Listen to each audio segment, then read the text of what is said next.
Hello there. What is going on, everyone? We're talking about Star Wars Armada today, the future of Armada, and some recent developments that could put the future of Armada at risk, at least as a united community. We're going to talk about this and some of the different communities that are out there and some of the different products that they've been releasing and where they've gone good and where they've gone bad for all of these things. And I'm going to give you a little bit of my opinion on it too, but I'm going to cover some of the basics first and save the opinion stuff to the end of the video. If you guys are new here to the channel, we talk a lot about Star Wars and tabletop games, and we love talking about Armada and other games like this. If you're interested in that, I'd love to have you stick around. We're doing a $25 Amazon gift card giveaway. We run these about every 2 weeks. You just have to be a subscriber and leave a comment on one of my videos. I'd love to hear from you guys down in the comment section, your take on all of this and what is something that you kind of hope for the future of Star Wars Armada. All right, so let's just dive into it. Last year, the Atomic Mass Games announced the end of development and production for Star Wars Armada, as well as Star Wars X-Wing, and of course the game was taken out of their Asmodee store. It was completely removed off the shelves, liquidated to Gamer Guild and Gamers Guild rather, and no more development or reprints were made of Star Wars Armada. It was canceled and concluded with a final year of organized play, culminating in a Worlds at Adepticon last. I would say this year, but last season. In 2025, and that was kind of like the big final hurrah. We had record turnout. Lots of people were there. I was there. So actually, my first Worlds was also like the last official Worlds, and in the wake of that, the community really sort of came together to kind of give Armada, a last season. However, that final season, so to speak, was interrupted with what was supposed to have been an October update, which was going to be sort of like a Rapid Reinforcements 3 sort of kind of points update, an errata and balance update, and we even got one new card in there from Atomic Mass Games. And this was kind of like a farewell sort of wave or patch, or what we're going to call it. I'll probably just call it Rapid Reinforcements 3 for the purposes of this video, even though it wasn't titled that. It was really a whole bunch of points changes and a whole bunch of errata and one new card, and it was like a rounding out. It was a final balance pass and rules update for Star Wars Armada. And it changed a lot of things, and it changed some things in really big ways and a lot of things in really small ways. But again, those small changes can have big effects. So it was a very interesting and exciting time, and that hit in February, not long before Worlds, and it kind of hit kind of in that window where people are already kind of finalizing on their lists for Worlds. I personally, I don't play every week. So with only, I want to say like a month and a half to go or so until Worlds at that time, because Worlds was in March, and so this hit in February.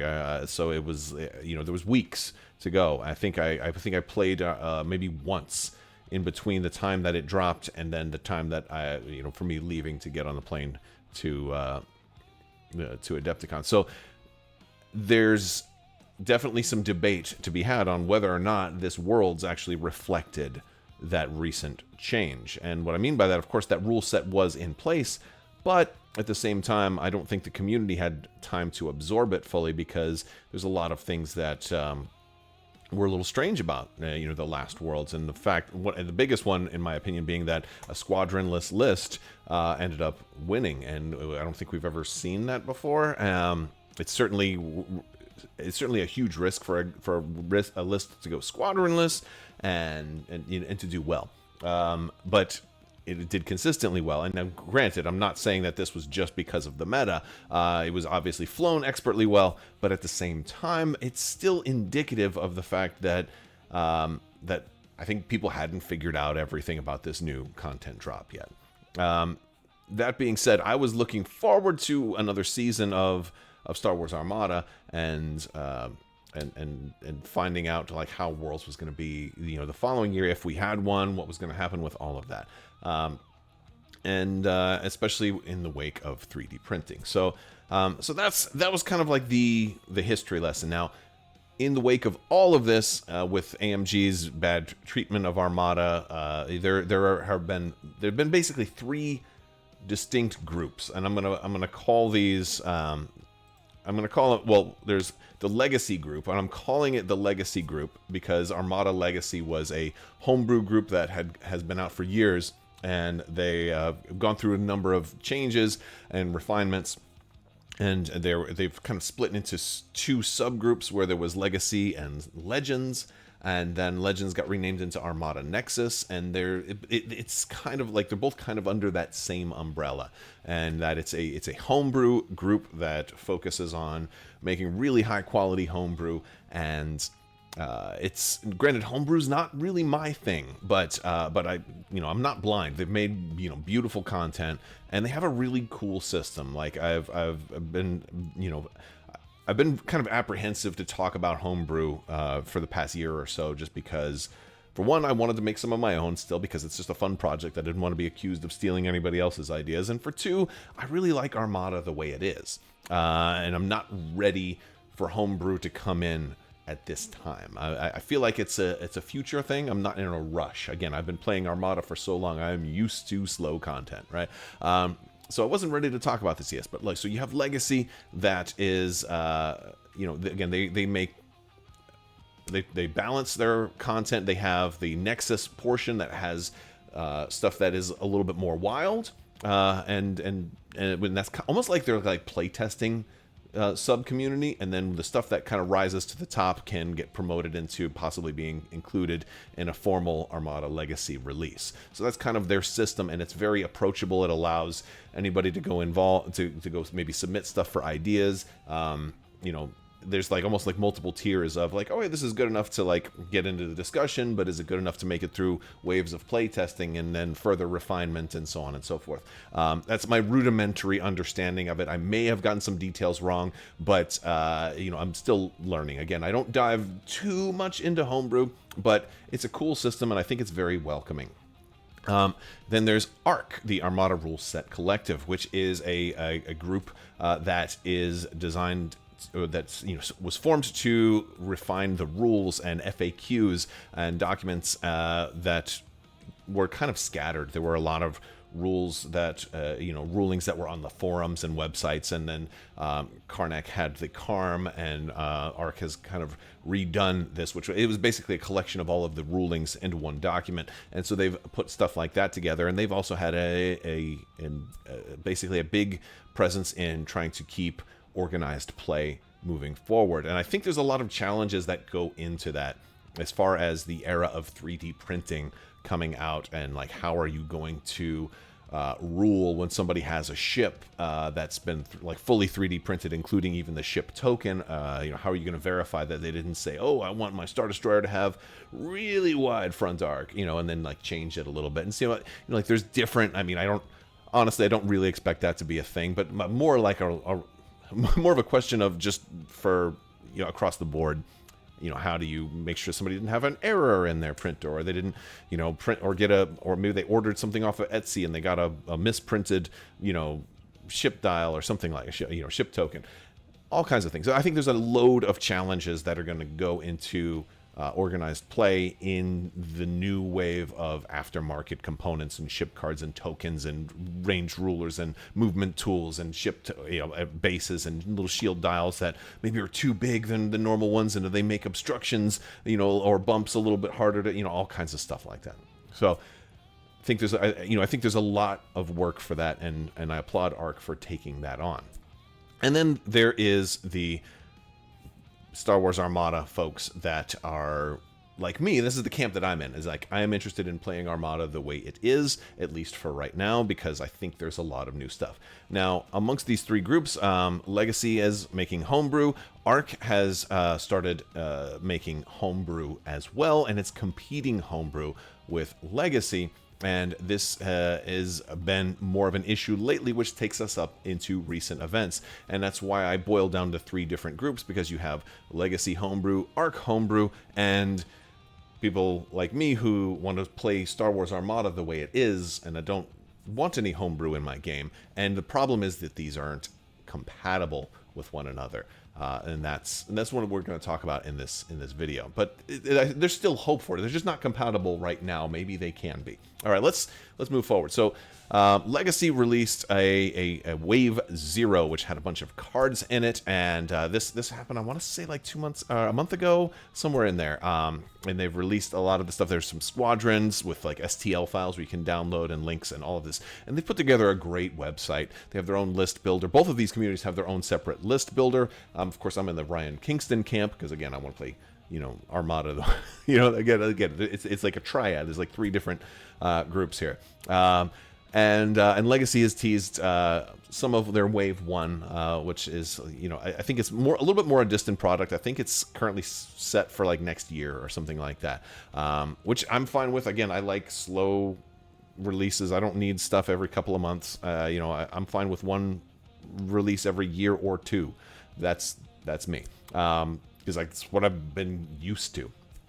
But yeah, they've teased that they're working on a Republic Architans also, which is been just kind of partially teased. But yesterday, Arc has released their own homebrew, and there's an MC30 that has been put into the Separatists, and there's a change to Luke Skywalker, making him lose escort and gain rogue. And so like that's like a hint of what they're working on, and saying that their full release of their homebrew will be available August 1st. Now, this on its own is it should be fine, but there are some issues because up until recently, or so I thought, like these groups were working together pretty well, but it does seem like this could be problematic because one of the other things that Arc has teased is that they're also working on an Architans. And of course, when you for the Republic, and you can't have 2 different Republic Architans in the same game because now your 2 homebrews aren't compatible anymore. And so that makes Arc and Legacy not compatible anymore. And then of course Arc is now also not compatible with the third group, which is my group, that don't want any changes right now, because not only are they just adding stuff, but they're also changing existing cards. Like of all the things I thought that would be eligible for changes, Luke Skywalker is not even in my top 50 of things that I think need to be changed. But so that's interesting, because that means if somebody's playing with Arc's homebrew and I'm playing a non-homebrew game, we're going to have cards that do different things that are the same card. So that incompatibility is an interesting thing. Now, that would be fine on its own, except Arc earlier this month announced that they secured the rights with Adepticon to host Armada Worlds.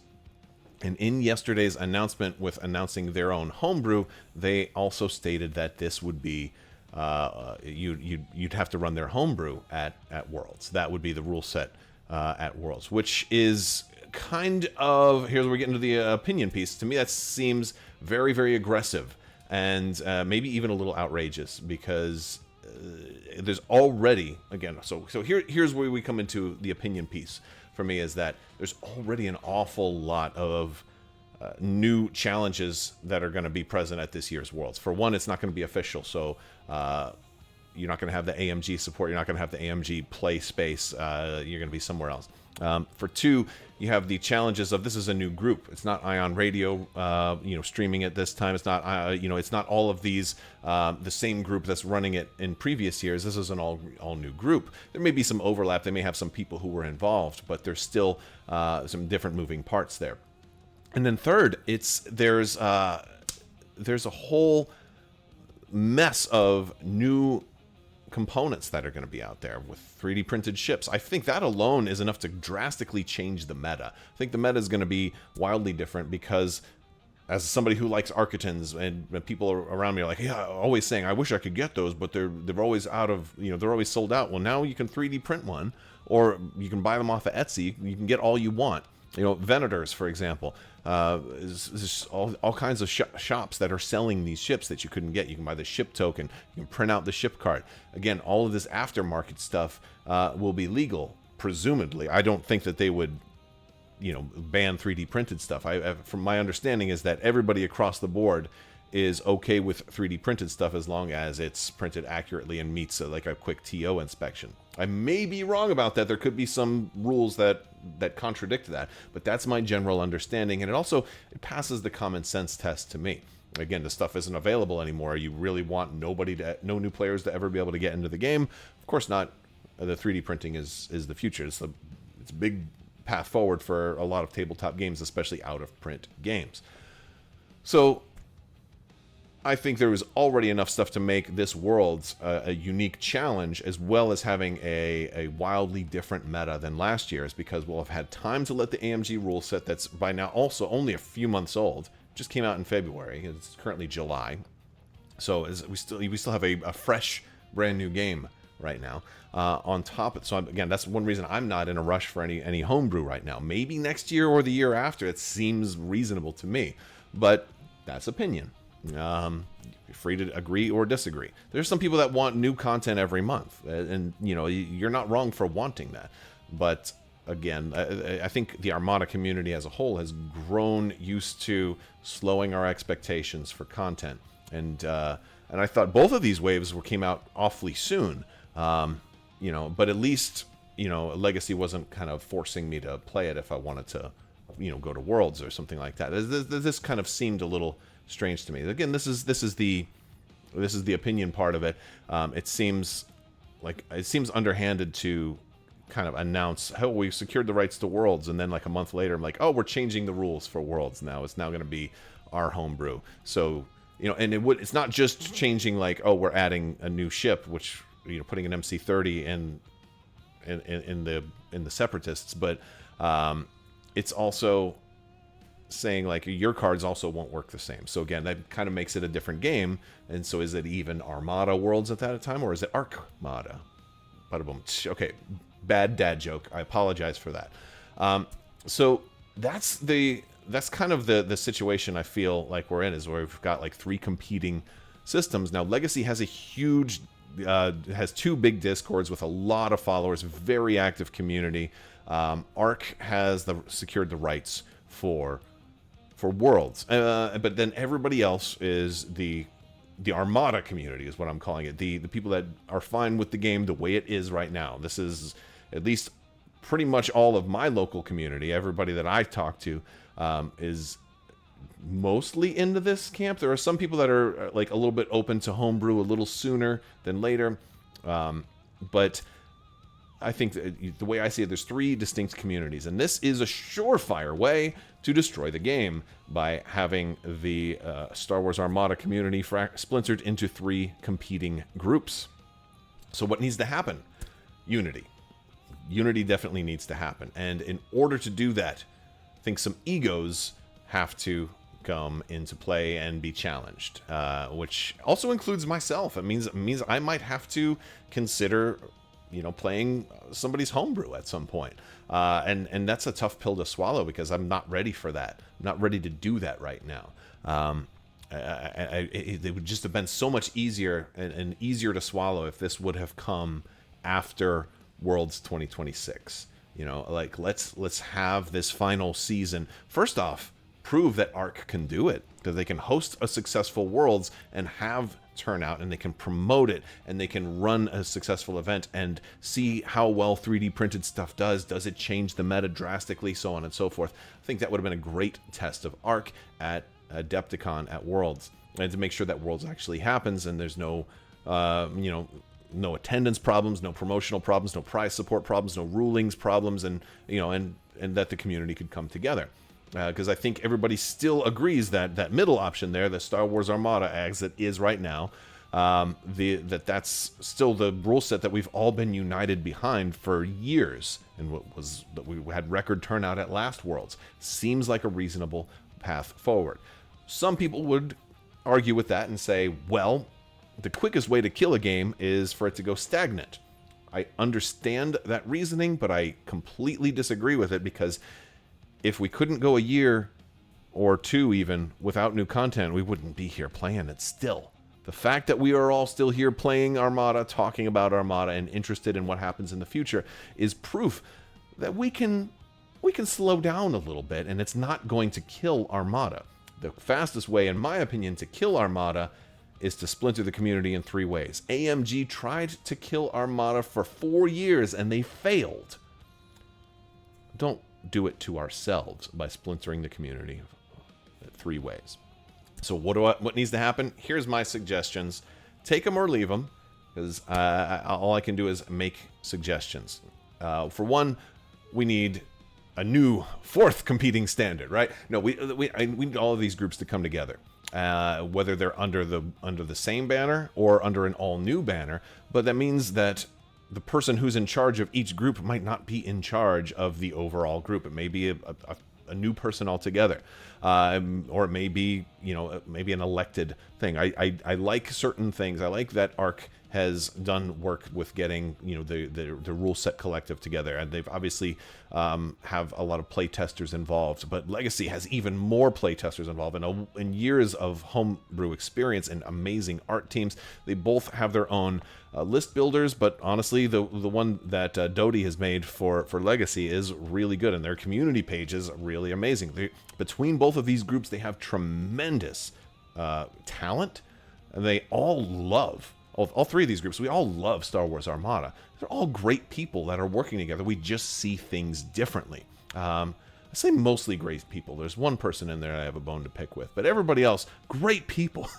So, no, I mean, honestly, really, jokes aside, we all kind of want like 99% the same stuff. But I don't think we should get caught up in the ego of whose Architans wins. Right? Like maybe the Architans you worked on doesn't make it into the final cut, but we need one unifying standard, and none of these are currently it right now. Even my own, even that middle camp, because there's so many people pushing for homebrew right away right now. It tells me that that's not the unifying standard. So maybe we will have to have homebrew at some point, but maybe we can get a new group to, or a merging of all of these groups under one banner, even if that means, I know, and everybody's put time into their logos. Like ARC has this little Star Destroyer that they have that's in red, and then Legacy has all these pretty graphics on all of their cards and everything, and then they have the Nexus Discord too, and so there's all this this time and effort that's been spent into the branding of the sub community, and it's cool, but at the same time, it fragments us a little bit, and I hate to see that. So we need to be unified. Also, I think we need to be a lot more kind to one another. It's really, and if you've been victim of this, especially like in Discords or on Reddit or in other social media outlets when these things are being posted, if you aren't a fan of something or you disagree with something that's posted, some of these communities are very protective, and they will jump all over you, call you wrong or stupid, or accuse you of not being able to read all of this stuff. Like if you ask a question that's already been answered or whatever, we need to be more kind, welcoming. There really is the risk of tribalism turning into elitism, which just breeds a bunch of assholes. I usually don't curse in my video. That was the one for this year. Sorry about that, but I don't want us to turn into that. Okay, so let's do our best to be kind, to work with one another, and I would love for there to be one unifying standard that we can all get behind. We don't need to have it right now. We have time to figure it out, but I also would love for Worlds 2026 to not have homebrew involved, and for it to be this standard Armada with 3D printing and aftermarket support, and a whole year of being able to digest this content drop from AMG that we just got. I think that would be awesome. I'd love to see that.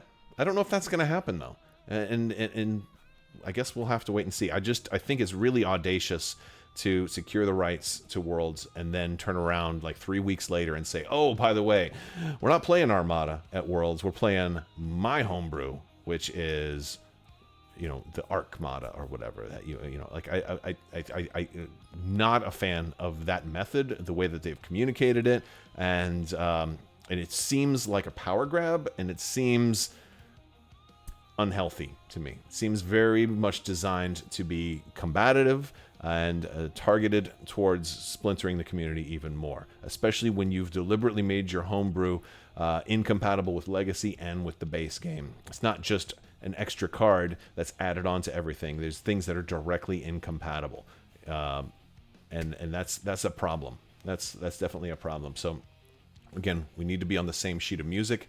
Clearly, we're not. I hope that can get fixed. And that's my 2 cents about it. I'm sure there's going to be some people who disagree with some of my points. I'd love to hear it down in the description below. You can keep the discussion going in Discord. I'll talk to you later. Big thanks to my patrons. You guys are amazing. May the force be with you. Live long and prosper. Be excellent to each other. So say we all and always wash your socks.